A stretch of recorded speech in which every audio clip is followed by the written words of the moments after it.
matchup tonight, what are some of the challenges the Hornets present and some of the areas you want your group to focus on heading into this matchup? Well, I think really it's about us and how we're taking care of the basketball. They do a good job of turning you over.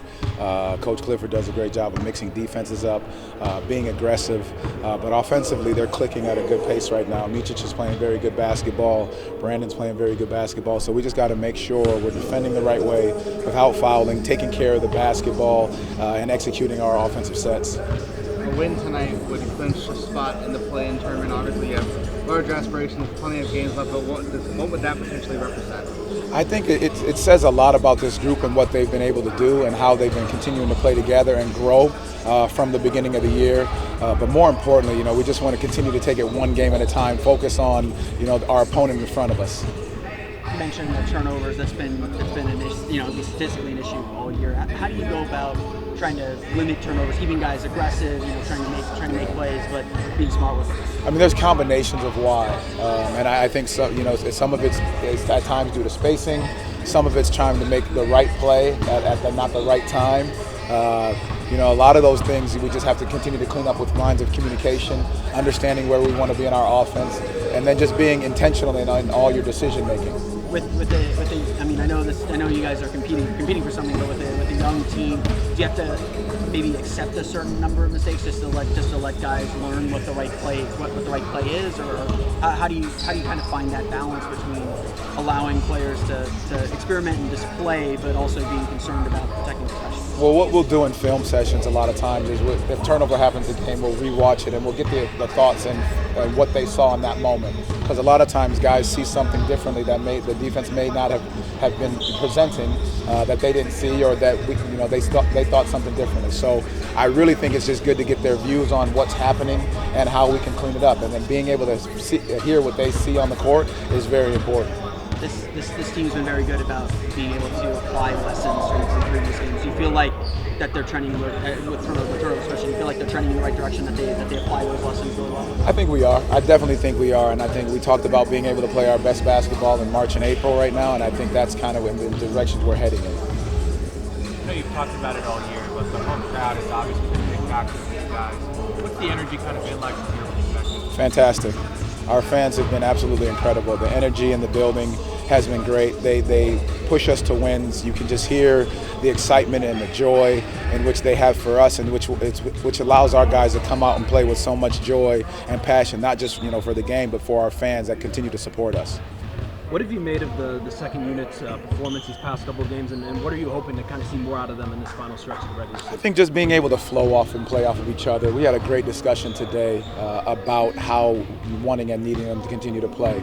Defensively, getting after it like they have been, but offensively more than anything, just can continue to find their flow with playing off each other, reading, reacting, versus overthinking the game.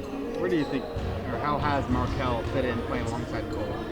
I think they're continuing to grow. They've done it before, so I think just being able to get familiar with it again is a big portion of it. I know I'm asking something that's maybe weeks away in the making, but let's say you do make the playoffs. Do you consider shortening your rotation, or do you go with the same kind of, use your depth to your advantage? I think it's just going to present whatever matchup presents itself. I think you go from there. I don't want to just jump ahead in that situation now versus just seeing what the game is giving us. Must be rotten to have someone asking about something that could happen 3 weeks from now when you've got business to handle. That's okay. That's why we talk about taking it one game at a time. Some of these jerks in the media don't give you any. Don't make it tough for you. No jerks. You guys are awesome. Oh, I know one of us is. No, I'm not looking at Chase. That's me. Ian, Phillip, and Jake, and Dan, and Owen. They're the nice ones. You guys you all do a great job, honestly. So it's very appreciative of what you guys do. So thank you. Thanks, all right, gents. Appreciate you guys. Thank you. What do you want to see out of your group as prepare for the Hornets? A win. Love to see a win, but I think we just want to stay consistent, keep guarding, and just continue to improve in all aspects of the game. Where do you feel like maybe the second unit has, since the inclusion of Markelle in that second unit? Obviously, you guys have played together before, but have you found familiarity again? It's a little different. I mean, it's definitely shaking up the dynamic of our lineup, but I mean, I think anytime you had a player like Kel to a lineup, it's a positive. So I think we just, we're all just kind of adjusting to playing with each other after, him spending a lot of time with that first unit and us not playing too much time together. But I think I don't think we've hit our stride yet with that second unit, and I think we're well on our way. And I think when we do, that's when that it'll take off. What do you think that looks like hitting your stride? Like, what do you think is missing? I just think that we don't have too much of a flow on the offensive side right now. I think defensively, we're still doing pretty dang good job, and that's with both the first and second unit. But on the offensive side, I think that just kind of once everybody finds their niche, especially in that second lineup, just knowing when Joe's gonna get his touches, I'm gonna get my touches. Kel gonna get his touches. Mo gonna get his touches. Jay gonna get his touches. I just think we'll improve. This team, one of the key things this team struggled with throughout the years is turnovers. Where do you feel the team is as far as protecting possessions and valuing the balls as we get closer to the end of the season? Didn't we have a lower turnover game last game? Yeah, last two, am I bugging? Yeah. So I mean, I think that's just some. I think at times we can all as a team get pass happy, which I don't think is particularly a bad thing. But shoot, at some point you just gotta say, I'm gonna shoot this joint. I got a good look. I'm not gonna pass this. I know Wendell last game had a mean look where he caught the rock. It was no one on him. He hesitated for ended up getting it. And I'm like, and they'll shoot 40. So we call him Mr. 40. But I think everyone's just we're coming into our own. We all want to see the person next to us succeed, and so at times that can breed a level of selflessness. So we're gonna be all right. Oh, Mr. 40. Yeah, he shoot 40, or he might. I don't know. We say he shoot 40, and he look like he shoot 40. So we call him Mr. No, we don't call him Mr. 40. That's a little. You know what I'm saying? Got it. Past couple games, Paulo's done really well coming out of the third quarter. You're making those second half adjustments. Just what have you made of his play in that period in particular? I mean, Paulo's the man. He's franchise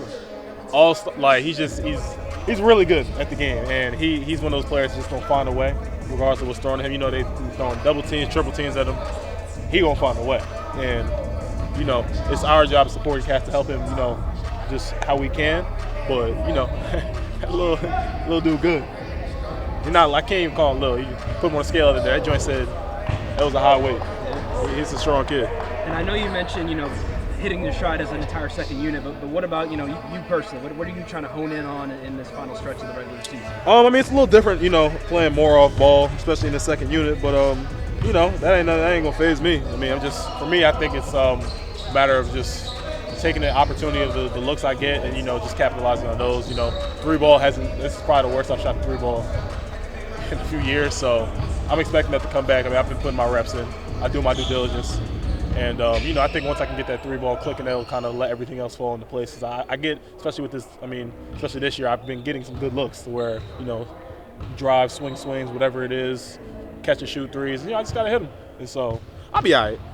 Does it feel like this team still has another year that it can reach? Yeah, absolutely. Because, we still haven't got to the point where we have everybody hit from all angles. Like, we've had a few dudes playing well here, a few dudes playing well there, but once we get everybody hitting, it's gonna be scary. How much of a home court advantage has the PSN? Looking at our record, what are we? 23-9, 23-10, something like that. I mean, it tells you right there. I think we're third in the East with home court record, 8th in the NBA. So I still think we can improve on that before the season ends, especially with this long home stretch right here. But the home crowd just does something for us. They all come in, they have great energy. Still have times where I'm hearing other people cheer for other people, but we got a great environment here, and the fans have done a heck of a job just showing us support all year. Not necessarily related to the Kia Center, how often do you hear something from fans like, hey, you helped me hit my parlay, or you ruined my in other words, how much do you hear gambling related? Pretty often. And I'm praying on every gambler's downfall that bets on anyone on this team. I'm praying on your downfalls. I hope the under or the over, whatever is hit, whatever you bet on, I hope you don't hit. So, I'm just messing around. I know you are, but does it ever get really? There's some things people should never say to someone else. Does it ever get nasty, where you're hearing something where Yo, I seen this dude on TikTok recently who has a whole series where he goes on rants about players about why you should never bet on them, because I think he bets on them and they like maybe don't hit. And I think there was one about Franz, but there was a few, and I'm just like, this is sickening. And like, it's not sickening, but like this is like, it's funny in a way to see this stuff, that how serious a lot of people take this. And it can be a lot. I mean, there's definitely some nasty things being said, but we're professionals and we got so much other stuff going on in our lives that's not the main concern of our focus, but we definitely see it. It's definitely seen. A win tonight would clinch a spot at worst in a play-in tournament. Oh, at worst? At worst. Really? Yeah. That's pretty cool. I didn't know that. Now that you know that, what does that mean to this team? I mean, truth be told, it don't really mean too much. I mean, obviously that's cool to see that we've at least clinched a play-in spot, but we're not here to play for the play-in. We want to solidify a playoff spot. I think we're in a position where we can do that, and I think we just stay focused and keep taking care of business, working hard. We're gonna have a chance, and we're gonna be all right. Yes, sir. All right, y'all. Yeah.